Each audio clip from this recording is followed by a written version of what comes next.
The Sixth Voyage of Sinbad the Sailor. Hello, this is Elizabeth, and I'm here to continue the story of the merchant Sinbad and his voyages. The next morning, Sinbad the porter prayed the dawn prayer before setting off for the mansion owned by his namesake, Sinbad the Sailor.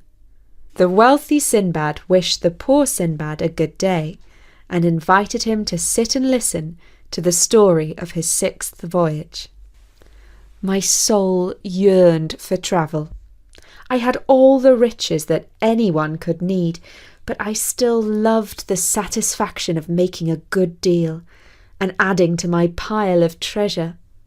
Besides, living in luxury and comfort has the disadvantage of following the same pattern every day. Like this silk cushion that I rest my arm on. Soft and comfortable, yes, but thrilling, no. Once again, I made the great mistake of packing up my goods and heading to the port of Basra. I boarded a good ship and travelled with other merchants from island to island, trading here and there. It seemed to us merchants that fortune was smiling on us. But then, one day, after a particularly long voyage, the captain came up onto the deck, knelt down on his knees, and began wailing and plucking out his beard, crying out, "Oh, alas, for my children will be orphans!" We had no idea what was troubling him. One merchant asked, "Captain, what is troubling you?"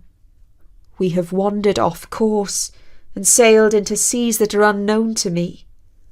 I have not the least idea where we are. We shall never find our way home," he wailed. This was not welcome news, and things went from bad to worse. A sailor called out from the top of the mast, "Look out! Rocks ahead!" Hearing this, the captain wailed even louder, saying, "No man can prevent what is preordained by fate. By Allah, we have come to a place of sure destruction, and not one of us can be saved." And as if answering him, the winds whistled and whirled. Our ship spun around 3 times, and its hull was ripped apart on a rock. We were all plunged into the sea. Many of us drowned, but I was one of those who survived. Bedraggled, covered in cuts and bruises and half dead with exhaustion, I managed to scramble up onto the rocks that were strewn with the wreckage of many a ship that had been dashed to pieces before ours. Now all over this island, precious stones were lying around like pebbles. The stream bed sparkled with diamonds. I picked up handfuls of royal pearls as easily as gravel. On the beaches and in the surf of the sea, we found ambergris, the floating gold that is made in the bellies of sea monsters and spewed up by them. The other merchants went crazy, wandering here and there, praising the works of Allah and gathering as many precious things as they could carry. But nowhere could we find anything more than a few wild herbs and grass to eat. Over time, we became weaker and weaker. It was not long before all my companions had died. I was angry with myself for my folly. What need had I for this 6th adventure, when I already had more money than any man could need for his luxury and comfort? Eventually Allah sent me a thought to explore the island further, to see if there would be any inhabitants who somehow had discovered a way to live here. After staggering some way, I came across a river, which provided me with an easy way to travel. I bound together some logs and made a raft. This I loaded with precious goods and the little food that I could find. As I set sail, I recited the poem. Fly, fly across the seas, follow fate in the salty breeze. Trust in yourself and in no other. Land after land you shall discover. Fret not for your life when you sleep at night, for all will pass when the time is right. The waters carried me along, past woods and rocky plains, until eventually it passed into a tunnel that ran straight through a wall in the rock. I ducked my face down into the boat and was carried into the darkness, feeling the roof brush against my turban as we went. I began to wonder if my raft would become stuck deep inside the mountain and I should never see day again. Until all of a sudden my eyes were filled again with the light of heaven. The stream had flowed out into the open. Some people had seen me and were calling out. One of them threw me a rope, which I grabbed, and they hauled me onto the bank, where I fell down exhausted. They spoke a language which I did not understand, until one of them said in Arabic, "Peace be upon you, brother." They were good men, workers in the field. They carried me, my boat, and the precious gems that were stored on it to the palace for an audience with the king. I offered up my store of treasure as a gift to His Majesty, the King of Sri Lanka, and told him my story from beginning to end. He asked me about my own country, and when he had heard all I had to say, he proclaimed, "Your Caliph is wise and praiseworthy. You have made me admire him by all you have said. I wish you to return to Baghdad and take greetings and gifts to him."